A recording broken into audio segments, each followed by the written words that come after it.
वालेकुम, नमस्कार, आदाब। मैं साजिद हुसैन और आप देख रहे हैं चाकोलिया टाइम्स। आज चंद सवालों के साथ हम हाजिर हुए हैं चाकोलिया तृणमूल यूथ कांग्रेस के ब्लॉक सभापति जनाब अनवर आलम साहब के पास और इनसे जानते हैं चंद सवालों पे इनकी क्या राय है। तो सर, सबसे पहले तो आपका बहुत बहुत स्वागत है हमारे चैनल में। और पहला सवाल मेरा सर कि ग्वालपोखर 1 ब्लॉक के विधायक और राज्य सरकार में मंत्री जनाब गुलाम रब्बानी साहब, हाँ, और जो हमने कल एक वीडियो देखा यूट्यूब पर, तो उसमें RCC bank Raiganj central cooperative bank के चेयरमैन जनाब नसीम अख्तर साहब, अगर देखा जाए तो दोनों के बीच में पॉलिटिकली और पर्सनली एक अच्छा व्यवहार, अच्छा रिश्ता था और दोनों आपस में कई बार देखे गए हैं। लेकिन कल का वीडियो देखने के बाद जिस तरह से मालूम होता है कि वो एक संगीन इल्ज़ाम उन पर लगा रहे हैं और न्यूज़ चैनल के नीचे जो लाइन चलती है सर, उसमें ये कहा गया है कि गुलाम रब्बानी साहब ने नसीम अख्तर को धोखा दिया है। क्या मामला है सर?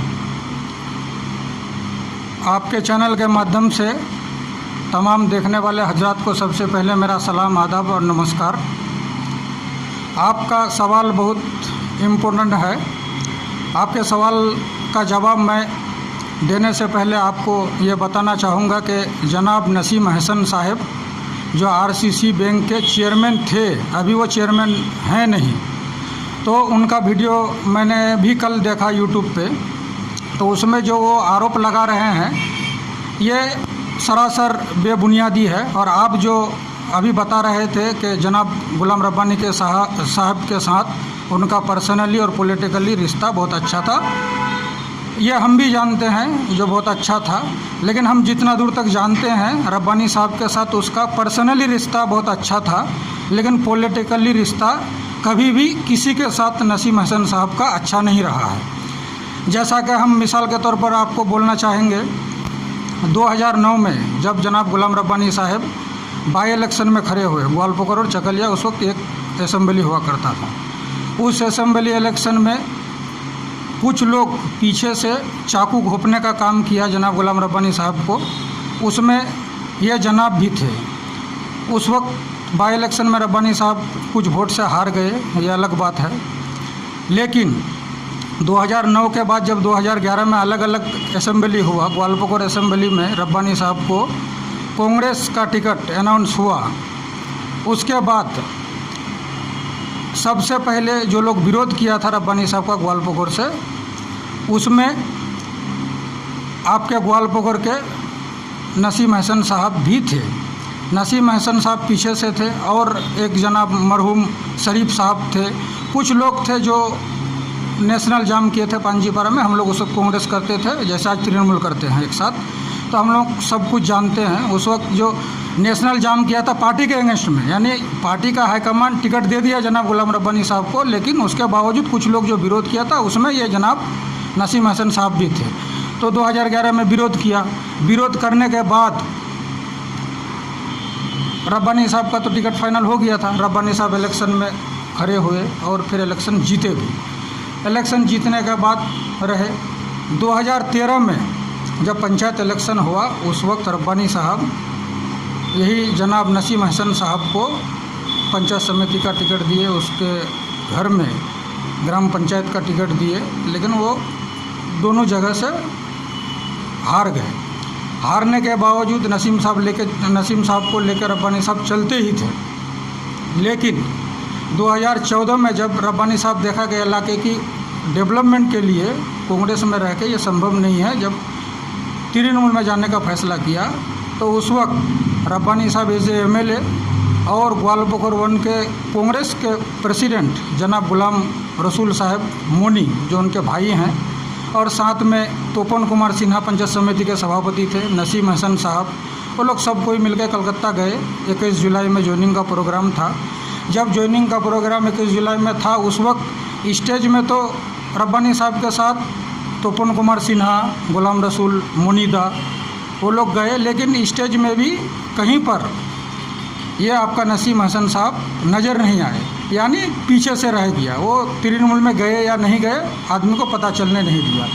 जब रब्बानी साहब ज्वाइनिंग किया 21 जुलाई में, ज्वाइनिंग करने के बाद 2015 में रब्बानी साहब, ओमलदा और हमारे यूथ के प्रेसिडेंट, डिस्ट्रिक्ट प्रेसिडेंट जनाब गौतम दा, इन लोगों की लीडरशिप में पहली बार RCCB बैंक का जो बोर्ड होता है उसमें तृणमूल अपना कब्जा जमाया।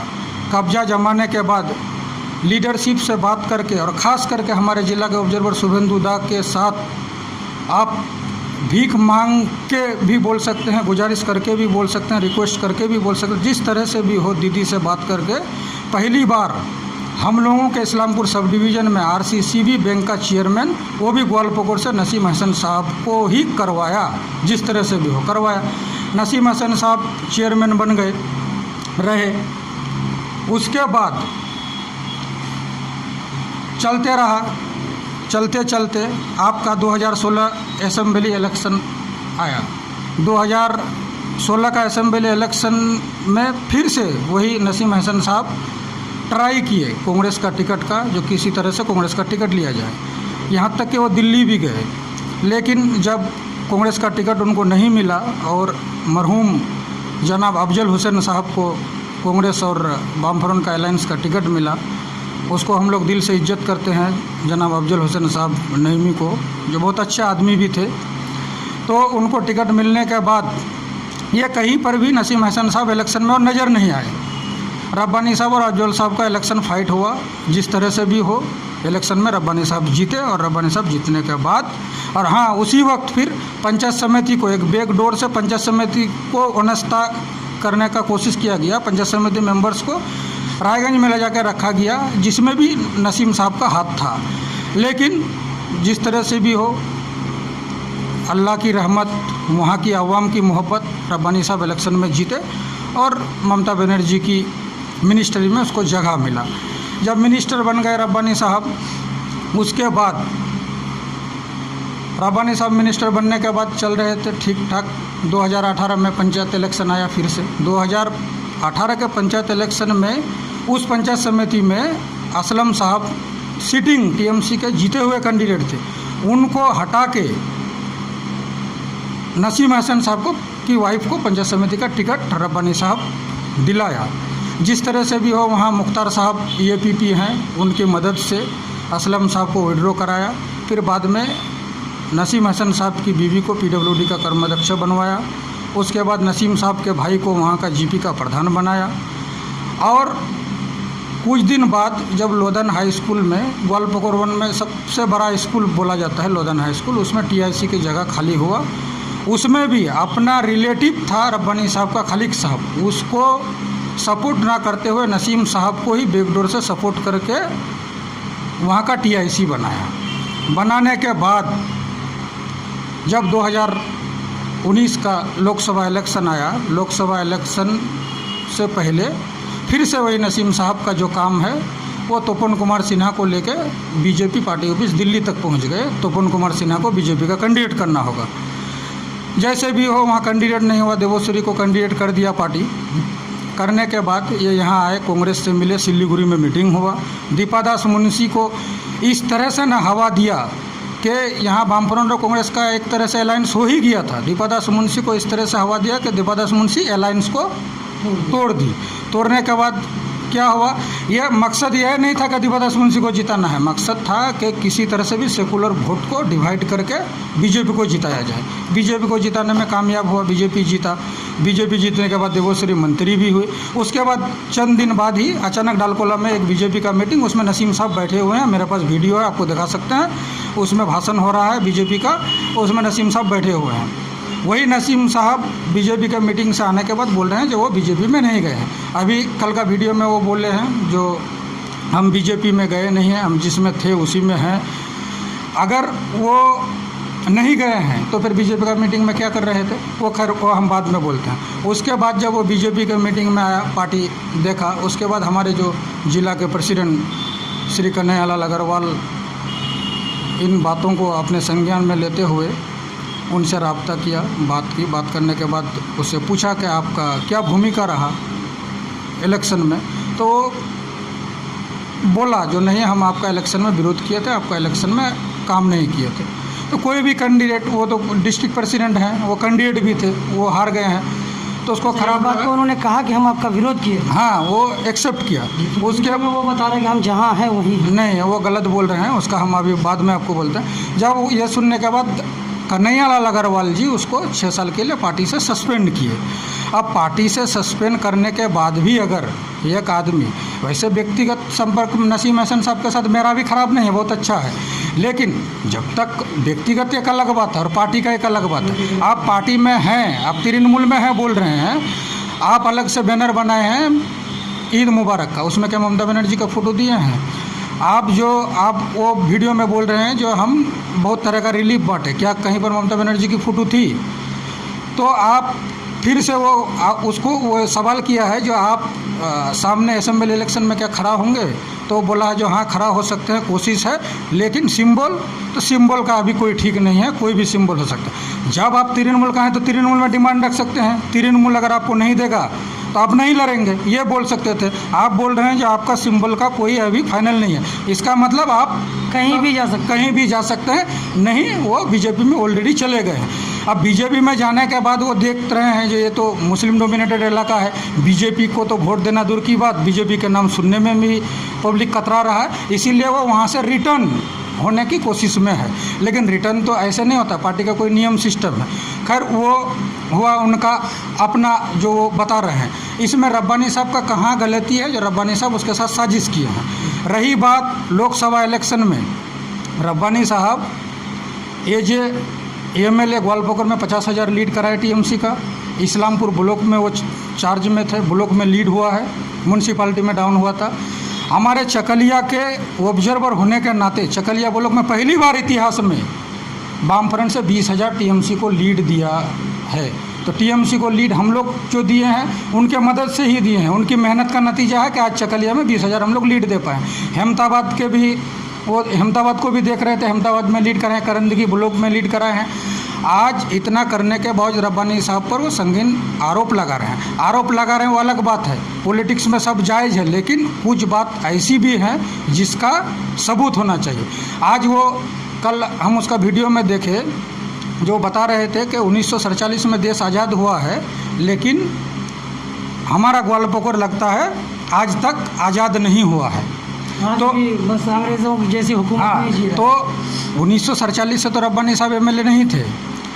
यहाँ पर जो लोग 34 साल से 38 साल से थे उन लोग का भी कोई जिम्मेदारी है। लेकिन हाँ, हम रब्बानी साहब का बोल पाएंगे जो 9 साल में एमएलए होके वो ग्वालपोखर के लिए, चकलिया के लिए, उत्तर दिनाजपुर के लिए क्या क्या किया, उसका चंद मिसाल हम आपको देना चाहते हैं। जैसे आपको पता होगा पांजीपारा में ITI कॉलेज है, आपका इंग्लिश मीडियम मदरसा है, मॉडल हाई स्कूल हुआ है ग्वालपोखर में, उसके साथ चकलिया में भी मॉडल हाई स्कूल हुआ है।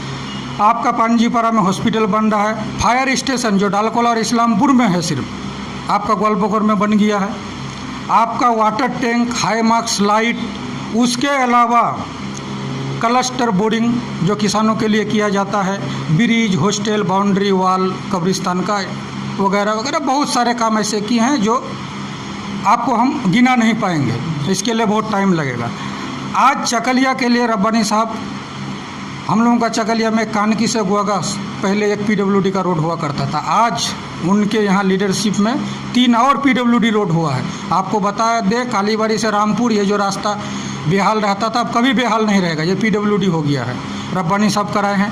आपका बालीगुरा पाठहट्टी मोड़ से मस्जिदपुर मोड़ उसको PWD कराए हैं। जनता हाट से भुलकी उसको PWD कराए हैं। PMGSY अपग्रेडेशन से आपका बालीगुरा चौक से लेके धर्मपुर तक कराए हैं। पाठहट्टी से लेकर डालकोला कॉलेज मोड़ तक कराए हैं। हम लोगों का चकलिया में बहुत सारे रास्ता कराए हैं, इंग्लिश मॉडल स्कूल कराए हैं। 2 ब्रिज आपका पत्थर घाटी और लालगंज का अनकम्प्लीट था, हालांकि वो उसको शुरू करने में पीरोरंजन दास मुंशी, दिवादास मुंशी का भी बहुत अहम रोल था, उसे नहीं भुलाया जा सकता है। लेकिन जो अनकम्प्लीट था उसको कंप्लीट कराने में सुब्रत मुखर्जी के साथ मिलके जिस तरह से रब्बानी साहब मेहनत करके 2 ब्रिज को स्टार्ट कराया, कंप्लीट कराया, ये भी बहुत तारीफ के लायक है। उसके अलावा उत्तर दिनाजपुर में आपका सुपर स्पेशलिटी 2 हॉस्पिटल है, रायगंज मेडिकल कॉलेज हुआ है, रायगंज यूनिवर्सिटी हुआ है, बहुत आज किसान मंडी हर ब्लॉक में है। बहुत सारा ममता बनर्जी का स्कीम है। हर काम गवर्नमेंट का पैसा से होता है, कोई पर्सनल अपना पैसा से नहीं करता है, लेकिन उसको कराने का जज्बा होना चाहिए। जो हम देखे हैं रब्बानी साहब के अंदर काम कराने का एक जज्बा है। उसको प्रियरंजन दास मुंशी के साथ भी देखते थे, कांग्रेस में भी देखते थे, अभी भी देखते हैं। काम करने का जो जज्बा होना चाहिए उसके अंदर है, काम करा रहे हैं। और बहरहाल जो भी हो, काम तो पब्लिक देख ही रहे हैं। काम ही का नतीजा है कि आज ग्वालबगर में 50,000 और चकलिया में 20,000 लीड पाए हैं। कौन क्या बोल रहा है ये तो पब्लिक जवाब दे ही दिया है। और भी बहुत सारे काम ऐसे हैं सर जो अभी करने रह रहे हैं। हाँ, काम बहुत सारे बाकी हैं। ये रब्बानी साहब भी नहीं बोल रहे हैं जो हर काम कंप्लीट हो गया है, और हम लोग भी नहीं बोल रहे हैं, क्योंकि कोशिश जारी है, काम होगा और काम होते रहेगा। और सिर्फ नसीम हसन साहब को ही रब्बानी साहब चेयरमैन बनवाए थे ऐसा बात नहीं है। रब्बानी साहब का मेहनत का ही नतीजा है। जिस तरह से हो, पैर पकड़ के हो, हाथ पकड़ के हो, रिक्वेस्ट करके हो, गुजारिश करके हो। पहली बार उत्तर दिनाजपुर के इस्लामपुर सब डिवीज़न में डीपीएससी का चेयरमैन हम लोगों के ब्लॉक से, जो आपके गांव का बगल में है, चाथोल गांव से जाहिद अल्लाह मारजू साहब को करवाए थे। ये भी रब्बानी साहब ही करवाए थे। आलिमा नूरी को अपने ब्लॉक में सभाधिपति करवाया। उसके अलावा जब वो कांग्रेस में थे, मरहूम अफजल हुसैन साहब नईमी को पीडब्ल्यूडी का कर्माध्यक्ष बनाने के लिए दीपादास मुंशी के साथ लड़ाई तक कर ली। करने के बाद उसको पीडब्ल्यूडी के कर्माध्यक्ष तक बनवाया। आज मुख्तार आलम साहब हमारे एपीपी भी हैं, उसको भी वही बनवाए हैं। बहुत आदमी को रास्ता दिखाए हैं, बहुत आदमी के साथ है। लेकिन हमको दुख हुआ जो रब्बानी साहब इतना अच्छा करने के बावजूद रब्बानी साहब पर यह आरोप लगता है कि वो धोखा दे रहा है, या कुछ इस तरह से वीडियो में लिखा है कि दोगलापन। ये दोगलापन क्या होता है? दोगलापन, सच्चाई तो आदमी को पता होना चाहिए कि रब्बानी साहब किए हैं या नसीम हसन साहब किए हैं। आज लोकसभा इलेक्शन में हारने के बाद भी जब ममता बनर्जी ने कलियागंज बाई इलेक्शन में रब्बानी साहब को शुभेंदुदा ने वहाँ की जिम्मेदारी दी, रब्बानी साहब की लीडरशिप में वो सलाहियत है कि वहाँ के लीडरशिप से मिलके कलियागंज जैसा सीट, जो आप लोगों को विश्वास नहीं था, हमको भी विश्वास नहीं हो रहा था जो कलियागंज हम लोग जीत पाएंगे, लेकिन आज कलियागंज हम लोग जीत लिए बाई इलेक्शन में। तो रब्बानी साहब की लीडरशिप में इतना दम है कि वो डेवलपमेंट कर सकते हैं, करा सकते हैं। हाँ, और रही बात नसीम साहब को चेयरमैन से हटाने का, तो नसीम साहब को कोई चेयरमैन से हटाया नहीं है। नसीम साहब हाईकोर्ट के जज नसीम साहब को डिफ़ॉल्ट और करप्शन के मामले में उसको वहाँ से रिमूव किए हैं। करने के बाद वहाँ हमारे पुराने नेता हैं तिलक चौधरी जी रायगंज के, वो अभी उस जगह आरसीसीबी बैंक के चेयरमैन बने हैं। और आखिरी सवाल सर मेरा आपसे कि जिस तरह से रब्बानी साहब पर इल्ज़ाम लगाए गए, आपने भी देखा और ये वीडियो काफ़ी वायरल हुआ, तो इस पे अगर आप सफाई दे रहे हैं, इस पे अगर रब्बानी साहब सामने आते और वो इन सब बातों को बताते तो ज़्यादा बेहतर नहीं होता सर? नहीं, यह बात है कि रब्बानी साहब तो ओवरऑल मिनिस्टर हैं, तो तृणमूल पार्टी के हैं, और हम क्योंकि तृणमूल पार्टी के ब्लॉक प्रेसिडेंट हैं यूथ के, तो हमारे पार्टी के लीडर हमारे मंत्री हैं। अलग बात है, मंत्री होने के बावजूद वो हमारे लीडर हैं, हमारे ब्लॉक के स्पेशली ऑब्जर्वर हैं। तो हमारे लीडर पर अगर कोई उंगली उठाता है तो मेरा भी फ़र्ज़ बनता है कि हम जितना सच्चाई जानते हैं वो पब्लिक तक रखें। और रब्बानी साहब तो अपना बात रखेंगे ही और बार बार रखे हैं। तो रब्बानी साहब के तरफ से हम यही बोल सकते हैं कि 1000 जवाबों से बेहतर है मेरी खामोशी, न जाने कितने सवालों की आबरू रख लेती है। बहुत अच्छा, तो बहुत बहुत शुक्रिया सर आपका। तो ये थे चाकुलिया तृणमूल यूथ कांग्रेस के ब्लॉक सभापति जनाब अनवर आलम साहब। इनसे हमने बात की, आपने देखा, आपने सुना, आपने जाना। वीडियो पसंद आए तो लाइक शेयर अवश्य करें, चैनल को सब्सक्राइब कर बेल आइकन को दबाएं। फेसबुक पे अगर आप इस वीडियो को देख रहे हैं तो फेसबुक पे चाकुलिया टाइम्स पेज को लाइक कर वीडियो को शेयर करें। अस्सलाम वालेकुम।